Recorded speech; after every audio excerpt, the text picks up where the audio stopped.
have some exciting news overseas for justice, I would say, on behalf of Israel and the Israeli people. Ismail Haniyeh has been assassinated. Any initial thoughts, reactions after? I opened Twitter last night, and we're in a time now where things are kind of stranger than fiction. It feels very cinematic in terms of the sense of justice, where the figurehead of Hamas for so many years, if you've been following Israel way before October 7th, has been this face, one of two, really, him and Khaled Mashal.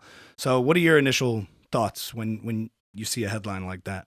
Yeah, I mean, the more terrorists dead, the better, right? This is just something that we should all objectively be celebrating. The guy is responsible for not only Jewish deaths, Israeli deaths, but American deaths as well. I think it's tantamount to what Israel and Jews on the world stage have become. You know, we're not just the dog to be kicked around anymore. There are actually consequences to kicking us around. There's nowhere in the world that's safe to hide. I think the fact this happened in Iran is kind of a massive statement too, because you basically can't mess around and just get away with it anymore. And I think it's wonderful. I think the people who are actually responsible for October 7th facing consequences is always a good thing. I think it says a lot about perhaps American politics, the way a lot of these people go without facing any consequences for decades, and then Israel gets on the case and it's a little quicker. And also a couple of other things. One, amazing for the meme game. I mean, just seeing what on the internet is just exploding. Like, this is a great time for the internet. And also, like, prayers up for people like, Ilhan Omar, Rashida Tlaib, Jeremy Corbyn, of course, who lost a dear friend. And I think so we've got to make sure we set some time aside for them. It's a hard time for everyone. Some people love these terrorists, and it's a hard day for them. Yeah, go ahead. Have you heard anything about the logistics of it, how it happened?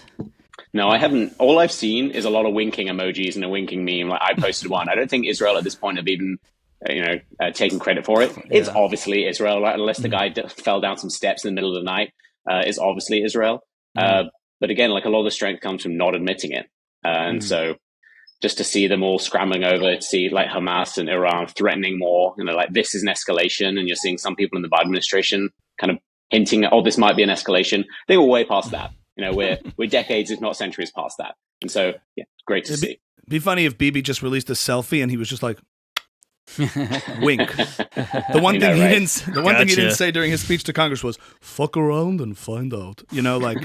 But he's implying all that. Yeah, it's really interesting also to see that, like, events like this really draw out the true colors of the opponents of Israel, because the whole time they've been saying how, there's this distinction to be made between people who full on support Hamas and want Israel destroyed. You have those people out there, but then you have people who are like trying to be fine-tuned critical, like they shouldn't be doing indiscriminate bombing. There's too much collateral damage.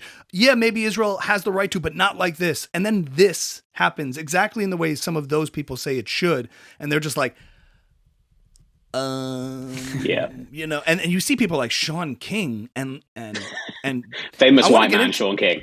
Oh my God! Yeah, I saw what you wrote there. Like, what was the tweet you just said? Somebody wrote about it. You saw his white people are the worst. White people are the worst. You know who Sean King is? I actually don't. Look him up. You'll see what he's talking about. But he basically saying, like, it brings out the true colors of sympathy and solidarity for Hamas, in that what Israel is actually facing and what the supporters of Israel and the Jewish community and the Zionist community is facing is not just a disagreement on policy or critiques of Israeli military or government policy. We're facing support for we're facing people who support monsters, and they come out in droves now, either in their support and solidarity with Hamas or their deafening silence in the events like this. Like you mentioned, these politicians or whatever who say nothing, Yeah, I think it's always just stunning the way nothing is ever good enough, right? Like, going in with airstrikes isn't good enough. Going in with actual human beings putting Israeli lives at risk isn't good enough. Precision strikes that take out nothing but the bad guys aren't good enough. It's almost like they don't want Jews defending themselves. I think that's the ultimate conclusion here, is that nothing Jews will ever be good enough. It's really like the center of the double standard, which is how I approach everything to do with anti-Semitism, is there is no answer that is good enough, because they don't want an answer. They miss the days where Jews would just sit there and get rounded up into camps and gassed with no ability to defend themselves. And now that there are not only Israeli Jews, but American Jews who have the ability to defend themselves, they really don't like it, because a fair fight, it's not quite the same. Yeah. What do you think motivates that at the various levels, where the problem is just that Jews are still here and we still exist at its core?